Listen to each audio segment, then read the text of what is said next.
My name is Clara Towson, and I'm a friend of the show. Boom. I am Francisca George, and I'm a friend of the show. Perfect. Hi, my name is Susan Leemans, and I'm a friend of the show. Boom. Yeah. My name is Zainab Samas, and I'm a friend of the show. Boom. Hey guys, my name is Sasha Vickery, and I'm a friend of the show. Boom. Hi, my name is Lloyd Harris, and I'm a friend of the show. Perfect. Hi, my name is Jan Faria, and I'm a friend of the show.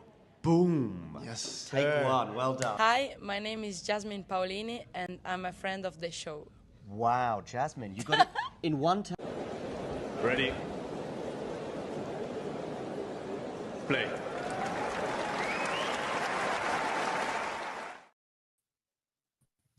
Well, hello there, and welcome to WTA Weekly. And I am very privileged to be joined by the one, the only, Mr. Monday Match Analysis for a WTA show. It's Gil Gross. Gil, how you doing? Nick, I'm great. I've enjoyed your work on Twitter, or your thoughts on Twitter. I don't know if work is maybe a strong word for what any of us do on there, but I've really enjoyed following you over the years. So glad we're meeting in person and gonna chat some women's tennis. Yeah, no, I'm really excited about that. Just to kind of, make the guest feel as good as possible. I was watching your stuff during lockdown, and I was sat there going, "Oh, I couldn't do what this guy does," and then I still can't.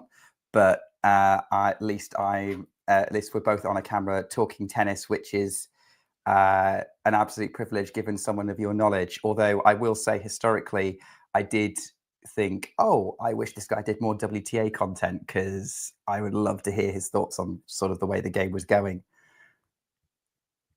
Yeah, absolutely. And I mean, it comes down to the model that I've kind of implemented for my content, and that's what makes it pretty much impossible, except for certain circumstances, to cover the women's tennis as much as I love to cover it in my main job, which is broadcasting and commentary. And certainly I get to cover women's tennis in that capacity, but for the podcast and the deep dives, it becomes sort of a time commitment issue at the end of the day. Absolutely. And let's face it, Sinkaraz and Novak Djokovic are still the biggest stories in tennis, as judging by the views of these things. But we could talk YouTube and all that sort of thing another time. Let's dive into the WTA Finals, because I'm aware we don't have you for super long. So why don't we just launch into it? And Elena Rybakina has come out as the champion of the WTA Finals, the kind of champion of champions. They need a better title for this. But yeah, I am not surprised that she won a title at this point in the season. It did feel like she was building to something sort of from kind of Strasbourg onwards, when she won that 500, and kind of narrowly falling short as many times as she did throughout sort of the North American hardcourt swing and kind of Q3. And then so I was expecting sort of the Asian swing and end of season, that something big was going to come. But I think this was bigger than I hoped for her, even if I did think if she got out of the group, she's got a good chance of winning this tournament. Where are you at with that, Gil? Do you think is this on par for her trajectory, the sort of second half of the year?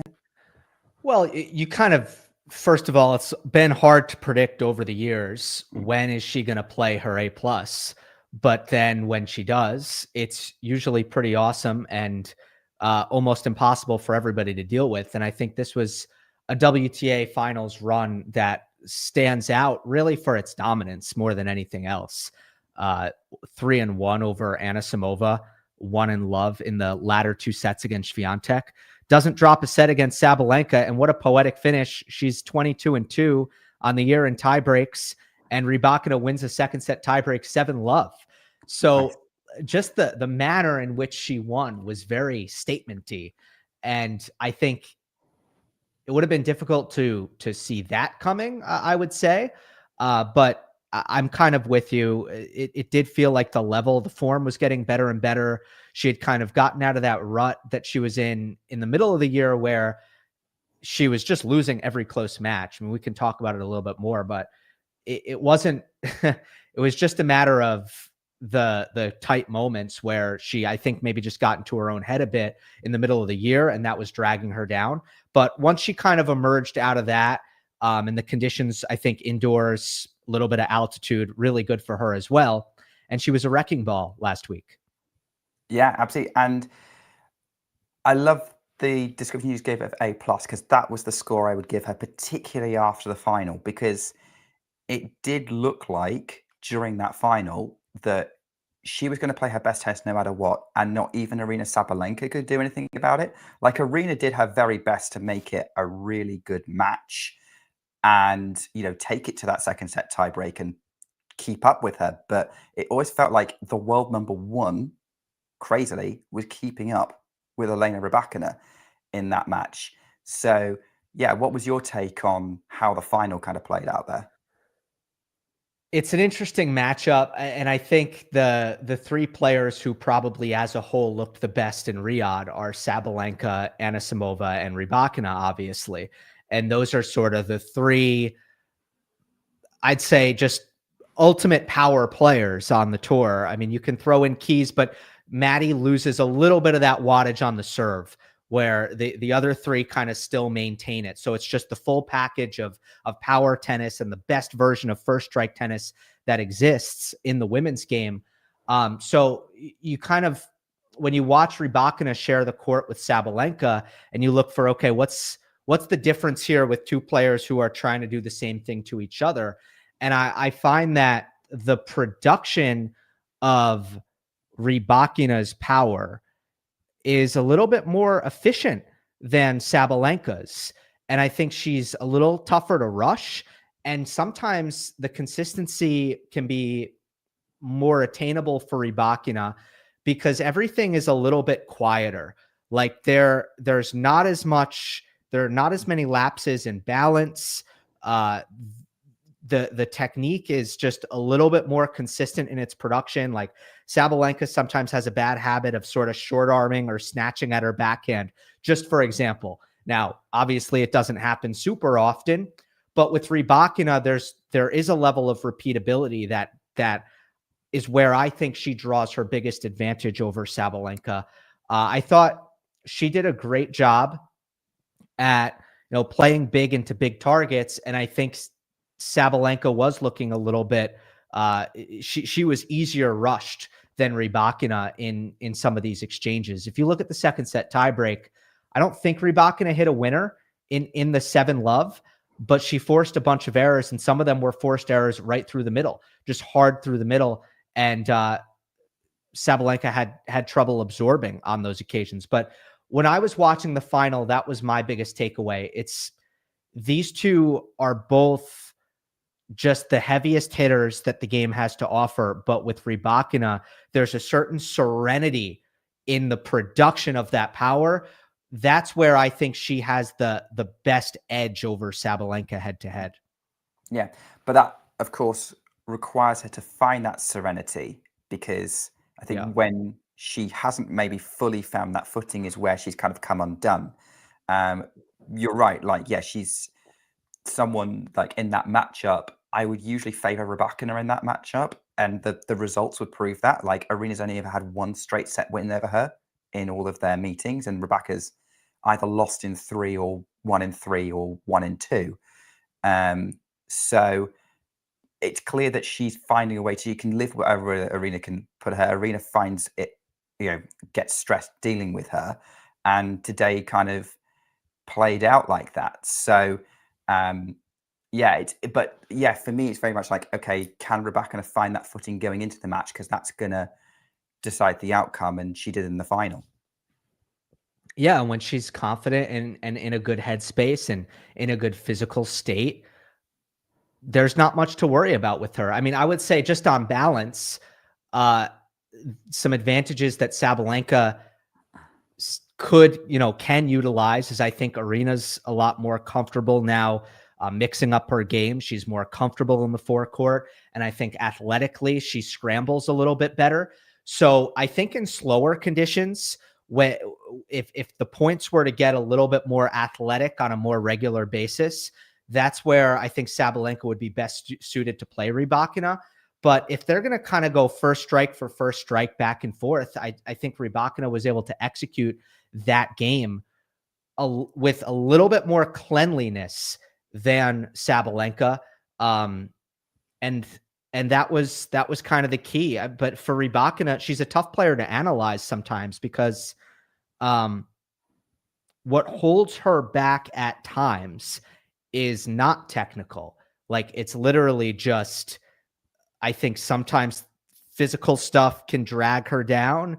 And then sometimes it seems like mentally there are inconsistencies, but technically there aren't, right? Like it never feels like a tennis, it never feels like it's about forehands or backhands with her when it comes to gauging how she's going to perform. Do you agree with that? Yeah, I would agree with that. I mean, I still sit back sometimes and think, how's Rybakina only won the one slam? Like, I mean, there's a couple you could think, maybe one definite possible one that got away, but I think the answer to that question is actually the rest of the field, more than her in some ways.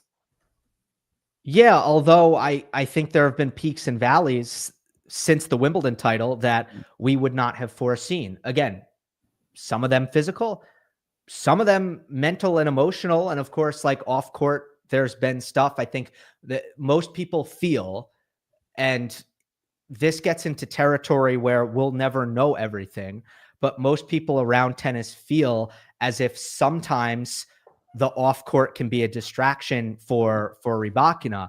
And again, it's difficult to cover because some of it feels a little bit speculative, which nobody likes. But I think that would be most people's explanation for why it's like, oh, well, that was a bad 2 months. That was a great month. That was a bad 2 months. Like, you just have the roller coaster with her. And I don't think, at least personally, I'll speak for myself, like, I can't think of many tennis explanations. You can think of other players who have inconsistencies and you can point to their game. Like, let me give Caroline Garcia as an example. Caroline Garcia plays such a high risk game that you know that it's going to run hot and cold because it requires just the highest level of confidence and belief in the tactics in order for her to execute what she tried to do. So it was never a surprise that it was going to be up and down. Yeah, I mean, maybe even for Garcia, sometimes the spotlight, not loving the highest pressure situations was a part of it, but there was a tennis reason. And I feel like with Rybakina, you don't necessarily have that tennis reason. It doesn't feel as if it should be so up and down. Yeah, I would say that. Yeah, I think you could probably say that about most of the top players right now. To be honest, I would include Sabalenka in that. I would include Swiatek in that. In the mental, in what? In that sort of like non-tennis reasons have more of an explanation for their ups and downs. I would say, though, for Sabalenka, it's much easier to diagnose, right? Because she's been a model of consistency. She's been unbelievably consistent, but then sometimes she gets stressed and therefore like in a kind of an overly heightened state in some of these really, really big matches. We're talking major finals, major semifinals. But other than that, dynamite consistency. And then I think for Iga also, like, it has followed a more clearer path where it's often not so mysterious for Iga in the last few years. When there have been dips, it's like, was it because of the drug testing thing that seemed to really affect her at the start of this year? Is it frustration with her progress after dropping down the rankings, it wasn't even dropping down, being number 2. She seemed to start pressing a little bit. But I see what you're saying. That like normally when there are peaks and valleys, it often is born out of something with the body or something with the mind and not necessarily forehands and backhands. Yeah, that's more my point. Yeah. Regardless of because I think every player throughout history has had these peaks and troughs and so for how they handle matches, and they go through periods where they handle them great and some where they don't. I think even Serena dealt with that. So I think we've kind of come to the same sort of conclusion there. I think let's stay with Sabalenka at the moment. Like your assessment of her consistency, like that's the reason why she's number one in the world right now. Is like she's in the mix every single tournament, and I think most of the tournaments she played, she lost the eventual champion. If she lost, she lost the person who won the tournament. So she is number one because she's consistent, but she's also because she's the standard setter for the whole field. And if you are going to beat her, you're going to have to bring her A game, as Rybakina did more than did on yesterday and Saturday. So I guess for me is that like that's what for me makes Sabalenka so good to watch against pretty much any of the other top players, is brings out some amazing rivalries. I think I put something out on Twitter about that, and I have still yet to go through all the replies on that. But but that's to me is like sets up such great rivalries that like with Sabalenka against the best becomes must-watch tennis. And even the final where it didn't feel like she was going to win, she kept it interesting. And that match with Anisimova was also so good.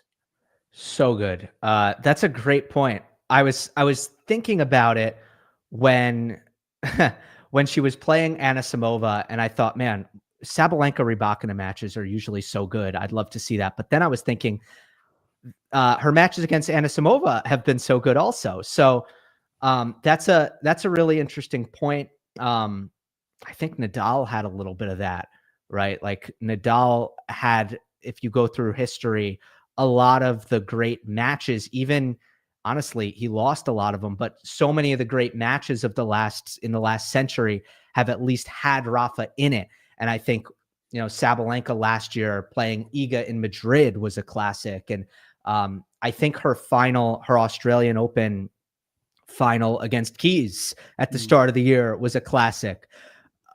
Again, she's losing a lot of these, especially the 6-4 in the thirds.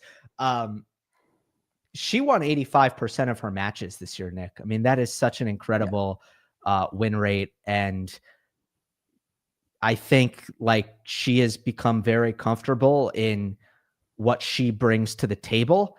And it feels like her biggest opponent, I mean, yes, you have to play great against her, but you also almost need to count on her getting a little bit stressed, because it's so difficult to take the racket out of her hand. I mean, I don't know how many players really can do it consistently, but I guess we've seen some players do it on their A+ days. Rybakina would be one of those players who you think, okay, that's somebody who can go toe to toe. And Anisimova, who beat her in that incredible Wimbledon semifinal, is maybe another player who can go toe to toe, especially at least on the backhand.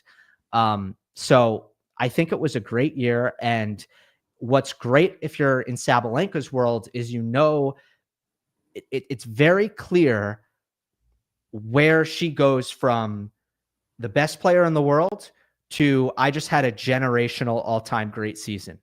And that has everything to do with getting a little bit more comfortable when it's 4-all deuce, third set, major final. I mean, like that is the only thing. And I think when you have like one thing that you can really concentrate on, it gives you a lot of potential. Like, I think that's a good place to be. It is a good place to be. And it's not a new problem for her, I don't think. I think we've kind of had hints of this, right? Like, how many championship points did she need for her first couple of major titles in Australia? Like, that Rybakina closeout was tense in 23. 24, she was beating Zheng comfortably and then just needed a few championship points to get over the line. Sort of moments like that, I think it's not a surprise to any of us. Like, this does seem to be a bit of a pattern. For sure. And maybe it's match management and getting stressed in tight situations. But I also wonder, is it possible that she doesn't necessarily know what to do when she gets more resistance than she bargained for? Maybe. But I would here's how I would kind of look at that theory. Is she having issues in smaller tournaments with that, in 1000s and 500s? Is she having issues with that in earlier rounds? It seems like not, right? It seems like now maybe it's that, again, now this goes into, you could look at this, and I want your take on this, Nick. Maybe it's that nobody can push her in these earlier rounds, so she's not playing close matches. But what I've observed is that it's not necessarily about close matches or getting pushed. I actually think that's maybe more of an Iga thing, where sometimes she doesn't react that well to somebody giving her resistance, especially some of the players who take the racket out of her hand. Like, how does Iga react to that, I think, is more of a question. But for Sabalenka, for me, it's more about the stage. I tweeted this out on July 10th. So this would have been after Wimbledon. Sabalenka in deciding sets in slam semifinals and finals. 3 wins, 9 losses. Oof. And 6 out of the 9 losses were either 6-4 or 7-5 sets. And then even if you look at her record in major finals, I think it's 4-3? But she's overall. Yeah. But she lost would have been the 3 US Open to Gauff. I'll take a look. The second one. Then she lost. I don't think she lost any finals in 24. And then 4 she and 3. Yeah, lost to Gauff and Keys. Yes, it's 3. So that's not a bad record, but it's also worth pointing out she's the higher ranked player in all 7 major finals she's played. Yeah. And so, yeah, it's that closeout thing. And like, also with the 3, I guess we're not quite with the, like, of the 3 losses she's had, like one of them was 6-2, I think, in that US Open final. And then Maddie Keys was 7-5 and Coco was 6-4, but she was down a break and then came back and Coco finished the job. So there was, it's interesting that it gets tight when it gets tight into semifinals. I think that's where the balance more is. It might be more that like there's other things going on. I think she has Coco Gauff and a major final problem more than anything else. Maybe. But Coco provides her with a different challenge, I think, to a lot of other players, and that Coco can live with Aryna's power in a way that pretty much no one else can in terms of defensive ability, and she can't hit through her in any way. But that's a bit of a tangent, really. But like, there's I think when we look at these things, like I think you're on to something with the semi-finals, but maybe the finals, there's like a lot of different stories going on there. The Keys one does fit the narrative, so it'd be interesting to see what happens in more of a tight one when we get there with Aryna. It wasn't tight against Rybakina though. Anisimova, that match toe to toe. Would you say that was the best match this week? And I would also ask, would you say that Sabalenka which was your favorite Sabalenka Anisimova match from this year? I do think that was the best match this week, especially, I mean, now none of the sets were nail biters, but the first 2 sets, especially, well, honestly, all of them were pretty good. Great level, a ton of close games. It took a long time. I mean, for 3-3-3, I don't know how long that match was, but it was very long. And it's not because they were taking forever in between points. It's because so many of these individual games were extremely competitive. And I thought the difference in the match was mainly the forehands. Anisimova's was just a bit more brittle than Sabalenka's. In every other area, it was just really high level stuff, just tit for tat. Yeah, it was so high. I watched it with a friend who I've got into tennis, and we were both floored by this match. Yeah, you're right. The forehand exchange, Amanda was breaking down a bit more, particularly by the 3rd set, when I think Aryna found some rhythm in set 3. And she was able to kind of deal with it. But it was fun to see those 2 go toe to toe. I think the first set took an hour. And then the other 2 sets were slightly shorter, but the intensity that they were both giving for that time was super impressive. But yeah, where would you sort of rank? Because I think Sabalenka and Anisimova have had a few good matches this year. Okay, US Open final maybe didn't quite live up to it, but there were patches where it was really, really good tennis. Yeah. I wouldn't say the US. I'd say the Wimbledon semifinal, and you also had the magic of Anisimova being more out of nowhere. So, I think that gives it a different flavor as a viewer and as a storyteller, where Anisimova was, yes, she had 1 in 1,000 in Doha. It was clear that she was resurgent in 2025, but we didn't know that she was ready to take it to that level. And I think for Sabalenka, you also had the weight of looking for the first major of the year and having been the best player throughout the year, but then another tight match at the end of a major, and she gets upset by Anisimova on center court at Wimbledon. That doesn't hurt. So yeah, I think that was the best of the bunch. Yeah, I would agree with that. I think there was a lot more drama and story to that. But this one's going to go into the list of top 20 matches of the year for sure, minimum, that they had. Where are you at with Anisimova this tournament? I think she came in for a lot of people as the favorite. Do you think that, how do you think she held up this tournament in light of that? Okay. I think that she got a little negative in her matches at times, which is, she's a player who can withstand a lot of that.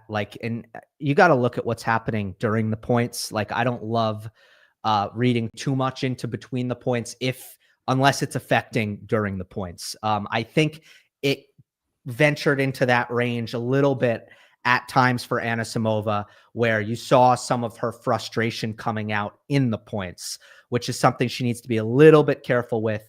But other than that, I think she served well. I think she returned well.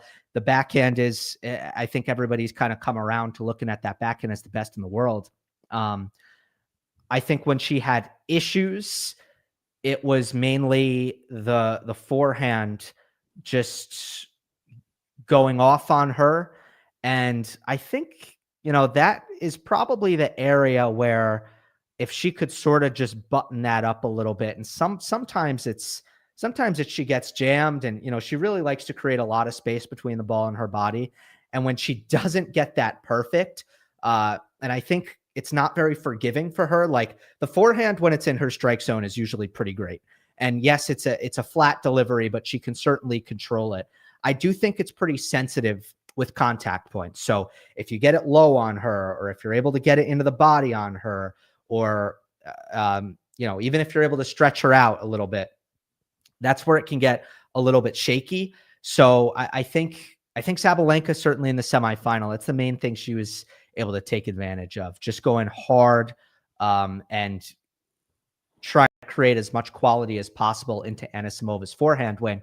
But also sometimes the floaters and some of the easier forehands from the middle of the court weren't being handled as well for Anisimova. And then here's one other thing. She really is playing without much of a transition game. She has gotten as good as she is. The movement at the net seems to be something that she hasn't worked too much on, I don't think.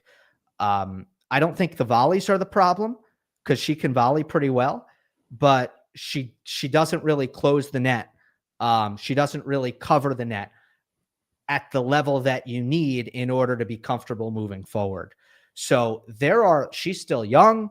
I think she's focused on sort of the bigger things with her game.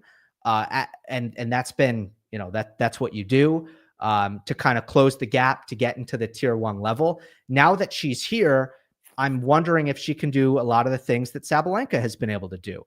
Aryna's done so well to develop a transition game. It's something that even Iga has worked on a little bit. And I think Anisimova's at that level where it might be time to try to get that extra 5% with that area of the game. You think it's worth 5%? Because that's interesting to me, because when you kind of pointed out, said, yeah, absolutely. These sound like the kind of things that these fine margins that separate what's world number 4 and world number 1, or someone who's just going to miss out on a Grand Slam after being in a couple of finals, rather than these kind of big gaps that are preventing someone breaking through at the top. So these sound like some things that like small but important details. So the fact you think that's worth 5% is interesting. Yeah, I do think it's small details. I think this is why Sabalenka has gotten to where she's at, because she's not just hit everything Mach 13 anymore. There's a lot more happening there. Like, look at how good, look at the slice and what a quality shot the backhand slice is. When she needs to hit it, when she needs to hit a volley, there's competency there.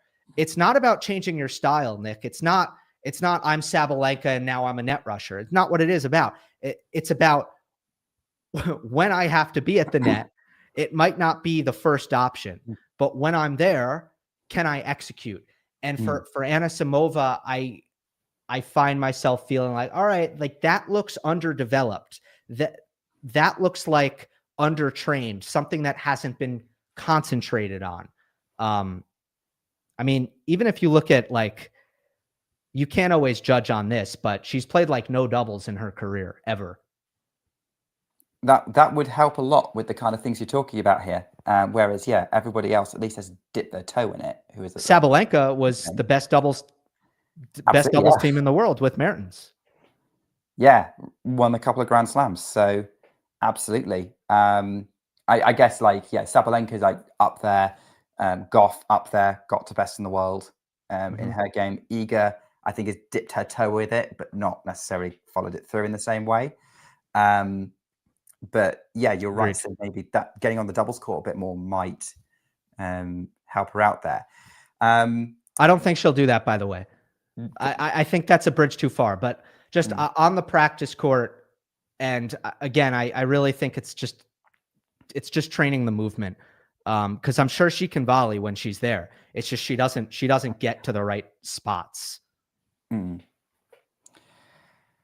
Fine margins indeed. Right, I'm going to do these few players a bit more quick fire rather than necessarily kind of go into sort of a deep back and forth conversation just because of time.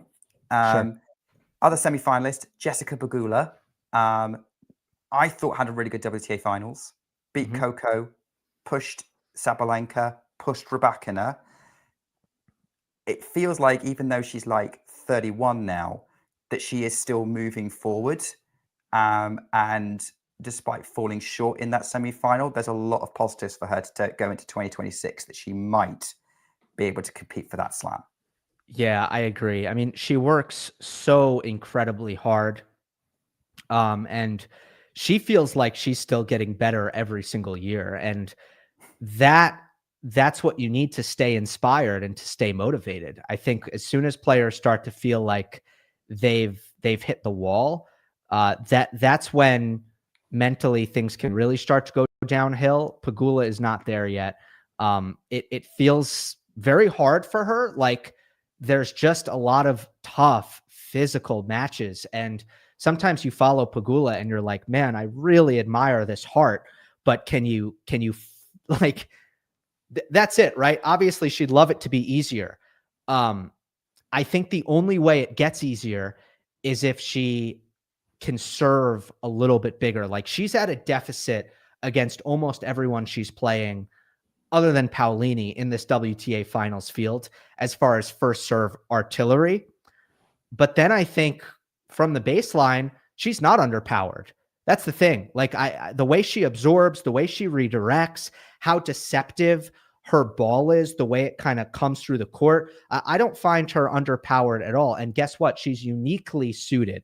I don't think there's anybody who really absorbs pace as well as her. So when she's going up against these Sabalenka, Rybakina, Keys types, the way she hangs in from the baseline is unbelievable, with just how quickly she sets up and how incredible her shock absorbing is. Yeah, I've seen Pegula live at Wimbledon, and the first thing I thought was, wow, she hits the ball harder than I thought. Way harder. Yeah, so hard. So Absolutely, yeah. She can go toe-to-toe with these players, and she's proving it by going toe-to-toe with Sabalenka. She's done at the US Open, WTA Finals, beating her in Wuhan, which was a really big match for her. And I think, again, another really good match from the season in general. So lots of positives for Jessica Pegula. I think you could also argue this is probably a bit of a stretch, but like there might be some hope for Iga Swiatek after this tournament. Out in the round robin, but she was the only player I think who legitimately outplayed Rybakina for a set, or like outplayed Rybakina for a set. Yeah. We know what happened with the last two, that she kind of wilted a bit. And then Anisimova, I think there was a comeback on because she got to love 30 at what was it, 4-2 on the Anisimova serve. There was a break opportunity potentially brewing there that didn't quite work out, and then that's where the last set fell away from her. But there was a potential comeback brewing if she'd got the job done on those couple of returns that she had next. And it feels like to me, in a similar way to I felt about Rybakina kind of through this North American season, if she's just one step away from being kind of in the big time where she belongs, one step away from the A+ game.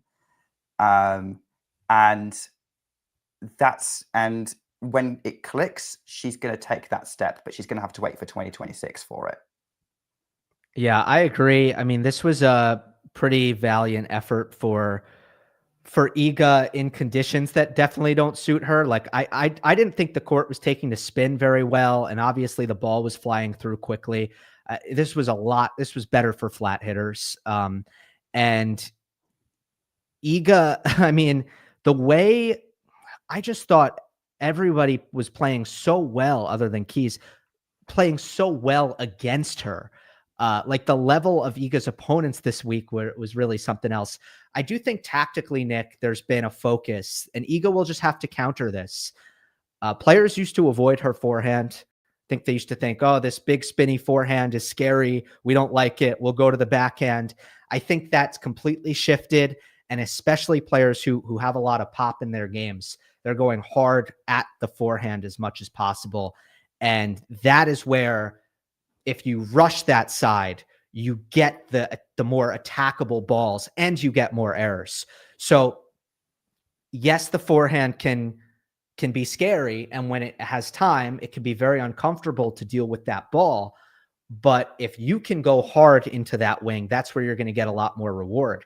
I thought Rybakina and Anisimova, they did such great jobs of going hard into Iga's forehand. Yeah. And in fact, actually, we were saying similar things about Anisimova just now, and sort of like that pressure point being there, going hard at the forehand. I mean, talk about this rings. I did an interview with Renee Stubbs a while back on the show, and she said if she was Iga's coach, she on the practice court, she'd just get someone to hit as hard to her forehand as much as possible for as long as possible, and that would sort her out, essentially. So maybe I'd be crazy to me if she hasn't thought of that, but that would seem to be the solution there. Yeah.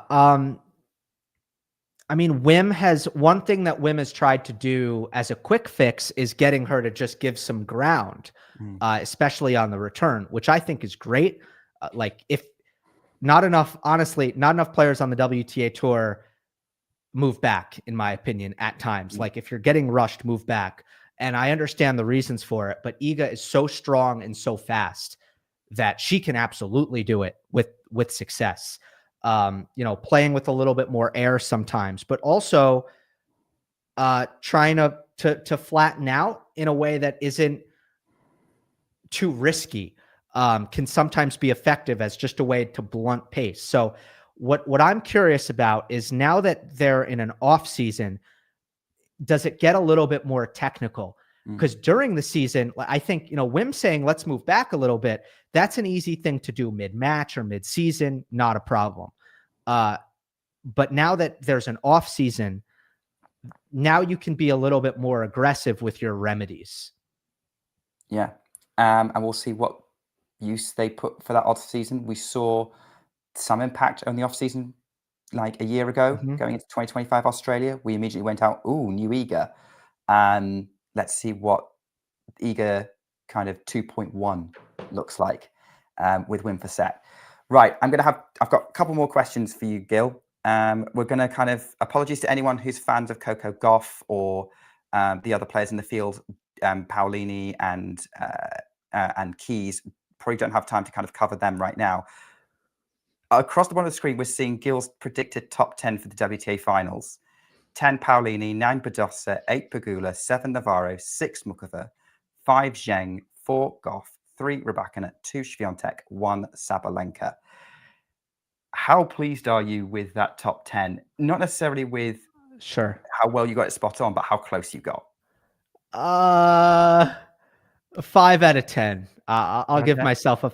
I mean, I will say a lot of injuries, a lot of injuries in my top 10. Like, Badosa didn't stay healthy, and Zheng didn't stay healthy, and Muhova didn't stay healthy. No. So, 3 that I missed in the top 10. But then I think up top it looked pretty good, and yeah, I mean, I think the way you could respond to me, Nick, as I think John has done backstage, is to say that some of these players had health issues coming into the year, and maybe you could have foreseen that they wouldn't be able to stay healthy. But I'm glad I had some faith in Paolini to hold it down after her big 2024. I actually underestimated her a little bit, but I think a lot of people would have said, she won't even make the top 10 again. So I'm glad I held firm on that. And I think I was pretty good with the top players, other than obviously not foreseeing whatsoever Anisimova, or for that matter, Madison Keys's big breakthrough years. No, I don't think anyone saw either of those, to be honest. Maybe John is claiming a little bit. John will claim that a little bit. I'm also seeing the producer is like throwing in there that, not predicting Mukova, but like also put Mukova in the top 10, and Zheng, by the way. But yeah, Mukova also was in the top 10. So just throwing that out there. How about Alexandrova? I mean, nobody's picking Alexandrova before the year to finish top 10. What a year. And what a year we've got to look forward to in 2026. So let's end looking forward, because we've got you here. Maybe you'll get to look forward again. And we'll circle back to the winner. Elena Rybakina, for me, having won this, has now changed the outlook for the top of the field in 2026. Because for me, the top of the WTA has been about 3 players, Sabalenka, Swiatek, and Gauff. And who else is going to join them? And Anisimova has been looking like she might be. And Rybakina said, hey, I'm still here. So do you see, how do you see the field going into 2026 in light of these WTA finals? Yeah, I mean, Rybakina should be in the mix more consistently. There's no doubt about it. I just wouldn't be stunned if the pattern continues of just some inconsistencies in general, especially because the WTA finals, I mean, historically, your momentum ends. There is no momentum after the WTA finals. You get to stop playing. That's your reward for winning it. And we've seen players like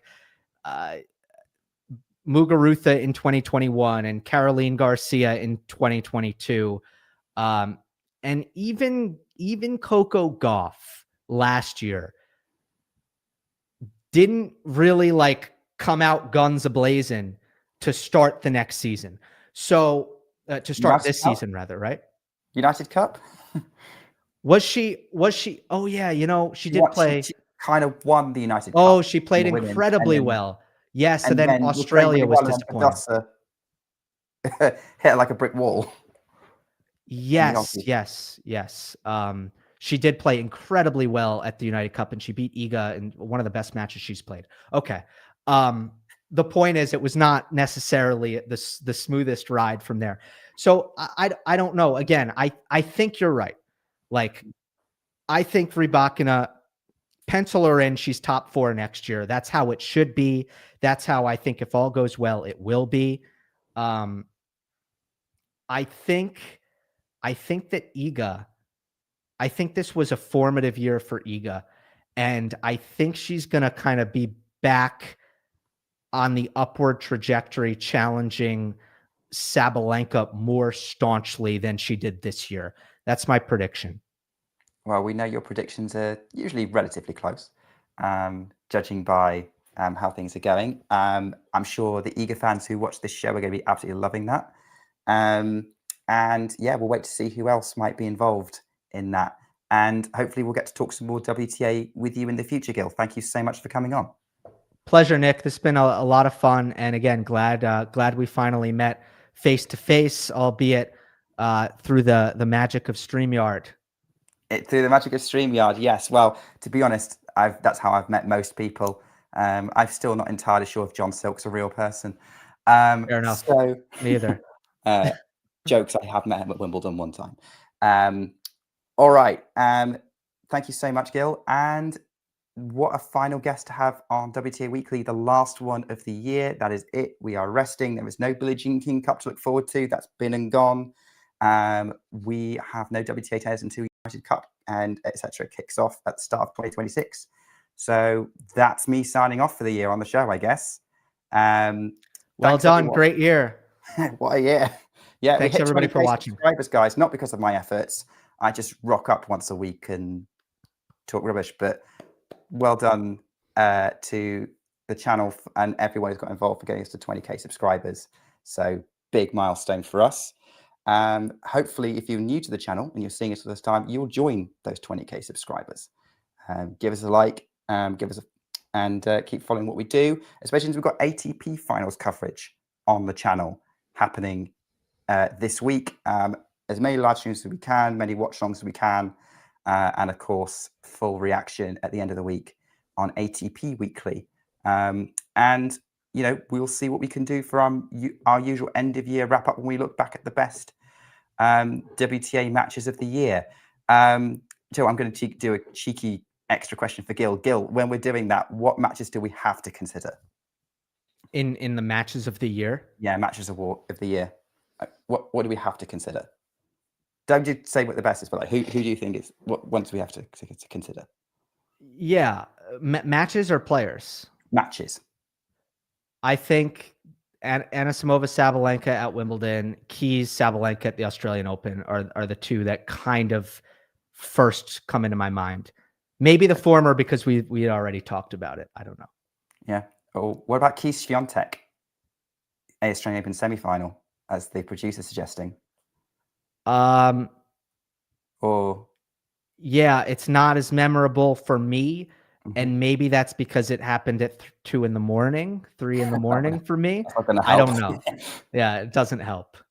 That's fair enough. Yeah, I think that one did go on a long time. Fair enough. Yeah, I think that one maybe. I think it's pretty up there for a lot of people. Yeah. But yeah, we need to give Anisimova and Sabalenka some more consideration. The 2 AO matches are probably going to be up there. Right. I've gone on a sidetrack, last minute tangent there, but we're going to bear those in mind. Thanks, Gil. Thanks everyone for watching and contributing all throughout the year, as well as this episode. I'll see you in 2026 on WTA Weekly. In the meantime, take care and keep talking tennis. If you enjoyed this video, make sure you hit that like button. Don't forget to subscribe and click that notification bell so you don't miss out on all things tennis.